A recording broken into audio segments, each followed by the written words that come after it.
Bonjour les enfants, j'espère que vous allez bien, que personne n'est malade à la maison, ni papa, ni maman, ni la grand-mère, ni le grand-père, voilà, que vous arrivez à vous occuper comme vous pouvez. Il fait très beau, je sais, on aurait envie de sortir, mais vous savez bien qu'il ne le faut pas pour éviter de se contaminer les uns les autres. Voilà. Alors, je vais aujourd'hui vous proposer la deuxième leçon de lecture filmée. J'espère que vous avez pu voir la précédente. Donc, cette fois, nous continuons avec les pages 94 et 95. Voilà, sur un son que nous connaissons déjà, mais dont nous allons découvrir les 2 ou 3 nouvelles graphies. Voilà, alors je ne sais pas si on voit bien mon manuel dans le cadre, mais je suppose que vous avez le vôtre ouvert aux pages 94 et 95 de Dragons dans la ville. Alors, comme d'habitude, je vais vous demander d'observer l'image et de répondre à quelques questions, aux questions habituelles. C'est-à-dire, la première, où se déroule cette scène? Oui, elle se déroule dans la rue. Qui voit-on? Pour quelle raison? Que se passe-t-il dans la rue? Alors certains reconnaissent peut-être cet événement auquel ils ont assisté, car tous les ans, dans notre arrondissement, pas vraiment dans notre quartier, mais dans le quartier asiatique, nous avons ce type d'événement vers le mois de février.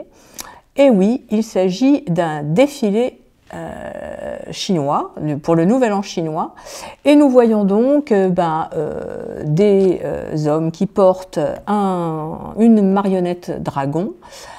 C'est donc un défilé avec un public. Nous voyons deux femmes, l'une qui porte un lampion ici, l'autre un tambour. Et puis, évidemment, tout autour, le public. Et nous reconnaissons sur le trottoir nos amis Lily, Hugo, Taoki qui suit le dragon comme s'il voulait le toucher et comme s'il voulait voir s'il était réel ou pas. Voilà. Donc, nous voyons Lily et Taoki avec une petite fille qui semble leur expliquer un peu comment se passe le défilé. Voilà pour l'observation de cette image, mais vous remarquerez certainement d'autres choses. N'hésitez pas à nommer tous ces détails. Alors, dans cette leçon, nous allons revoir le son K de canari. Rappelez-vous le geste, on montre avec son doigt le fond de la gorge et on fait K. Voilà. Nous l'écrivons avec la lettre C, comme donc dans canari, dans casserole. Et cette fois, nous allons découvrir 3 nouvelles graphies, mais vous en connaissez déjà 2 à travers des mots-outils. Par exemple, le QU, ces 2 lettres qui vont ensemble très souvent pour faire les petits mots-outils que vous connaissez, que, qui, mais aussi quel. Voilà. Et donc, souvent, la lettre Q est suivie de la voyelle U qui ne se prononce pas, à part dans quelques mots tels que le mot coq ou le mot 5, quand on l'écrit en lettres. Voilà. Ensuite, vous avez la lettre K. Voilà. Alors, ici, nous avons le mot repère qui est le kimono. J'ai oublié de vous montrer le mot repère du QU, c'est le masque, avec un E toujours. Et donc, le K dans kimono, mais vous connaissez ce son dans le prénom de Taoki également. Vous verrez également, et vous vous en souviendrez, dans kiwi, vous avez la lettre K, nous en reparlerons plus tard. Et puis, nous avons également ces 2 lettres que vous connaissez sous un autre son, le C et le H, qu'habituellement vous prononcez ch, je vous rappelle le geste. Eh bien, parfois, ces 2 lettres combinées forment le son comme dans le prénom d'une petite fille de la classe. Oui, c'est toi, Chloé. Voilà. Chloé s'écrit avec un C et un H. Il y a également les prénoms Christine, Christian. Nous verrons également d'autres mots avec ces 2 lettres qui se prononcent K. Voilà pour ces 2 graphies. Alors, avant de faire la lecture, on va faire nos petits rituels habituels, à savoir que je vais vous demander de chercher des mots soit sur le dessin, soit dans votre tête, des mots dans lesquels vous entendez le son K. Alors, ce seront peut-être des mots qui s'écrivent avec la lettre C, avec la lettre K, ou le QU, ou le CH, peu importe. Ce qui m'importe, c'est le son qu'elles produisent, à ne pas confondre avec, je vous le rappelle, la lettre G qu'on prononce parfois G. Et pour ne pas vous tromper, donc le son K se signe de cette façon, K, et le son G qui vient de la gorge se signe en appuyant le pouce sur la gorge et en montrant le fond de la gorge, comme ceci, G. Voilà. Donc nous ferons un petit jeu tout à l'heure pour ne pas confondre, pour essayer de vous faire entendre la différence entre des mots avec le son K, K et des mots avec le son G. Voilà, pour le moment, donc relevons des mots avec le son K. Alors sur le dessin, eh bien je note le cochon que l'on voit ici, je note un masque, un kimono. Le kimono, vous savez, c'est le vêtement traditionnel des Japonais. Alors ensuite, voilà, ça s'étend aussi à la tenue des sportifs, mais à l'origine, le kimono signifie le vêtement traditionnel des Japonais. On entend également donc dans coq, on voit un coq ici. Voilà, et puis vous allez trouver plein d'autres mots avec le son K.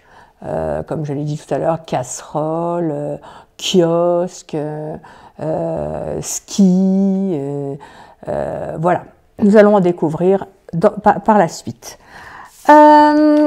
Ensuite, vous allez pouvoir taper les syllabes de mots contenant le son K et indiquer dans quelle syllabe ce son se situe, comme d'habitude. Si je vous dis kimono, tapez les syllabes, je le fais avec vous, kimono.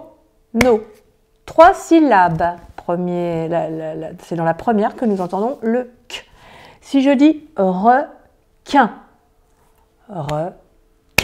2 syllabes et j'entends le son K dans la 2e syllabe.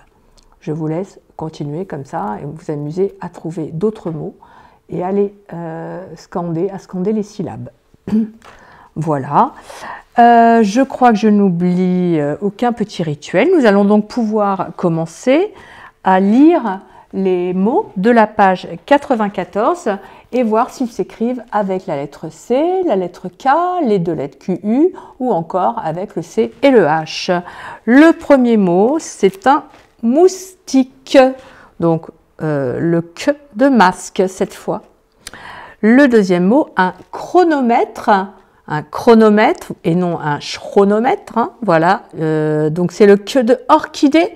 J'ai oublié de vous expliquer, si vous ne saviez pas, ce qu'était une orchidée. Alors sur le dessin, on voit effectivement une fleur dans un pot, vous en avez vu hein, certainement, ce sont des plantes, voilà, comme celle-ci, je ne sais pas si on voit bien. Voilà ce qu'est une orchidée. Alors sur cette photo, elle est rose, mais nous en avons des blanches, des mauves. Voilà, c'est une très belle plante. Voilà. Nous avons ensuite un cochon avec le K de canari, puis un coq de son K dans la même syllabe. La première lettre, un C, le C de canari, le K de canari, et la deuxième, le K de masque. Et là, vous voyez, pas de U derrière, ça fait partie des petits mots qui se termine par la lettre Q. Il y en a peu, comme je vous le disais tout à l'heure. Puis nous avons le kangourou. Alors attention, ici nous avons le son K au début du mot, mais le son G dans la 2e syllabe. Faites bien la différence. Kangourou. Ensuite, un judoka. Alors le judoka, c'est la personne qui pratique le judo avec le K de kimono. Puis un masque, c'est le mot repère. Et enfin cet animal, le koala, avec le K de kimono également. Alors un petit jeu avant d'enchaîner, vous savez bien, le jeu de pigeon-vol. Je vais vous proposer des mots et vous allez lever le doigt. Alors là, hein, vous verrez avec vos parents si vous avez raison ou pas, parce que je ne peux pas vous voir, moi. Donc vous allez lever le doigt quand vous entendez le son K. Je commence avec le mot raquette.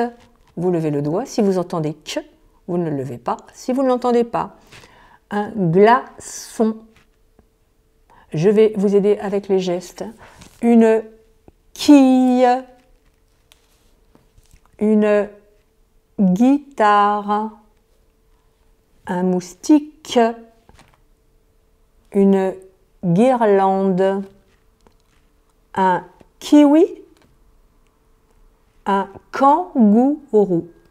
Attention pour le dernier mot. Voilà. Alors, à présent, nous sommes prêts pour la lecture des syllabes, c'est-à-dire la page 95. Et donc, je vais lire avec vous les premières et deuxième lignes. Que, qu'est, ka, ko, qui, ka, quand, qu'est, cro, qu'est, qui. Deuxième ligne. Quand, co, cri, gou, Jean, cro, quand, tin, chez, rac, qui. Passons aux mots. Un écho.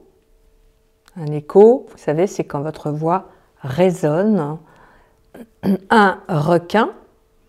Le rock, c'est-à-dire la musique ou la danse. Une équipe. Un anorak. Un kiosque. Le mot kiosque signifie soit une petite boutique que vous trouvez dans la rue, souvent pour vendre des journaux. À l'origine, c'est un petit pavillon ouvert que l'on trouve dans les parcs et où parfois se produisent des concerts. Fréquent, ce mot fréquent qui veut dire qui se répète souvent. Hein. Critiquer, critiquer, c'est faire des critiques, donner son avis en bien, en mal. Et risquer. Voyons les phrases à présent. 4 phrases. J'ai décalqué un bouquet de coquelicots. Pourquoi ne pas pique-niquer après le cours de ski? Le coq a attaqué la poule. C'est la panique. Christina a quitté la chorale de l'école.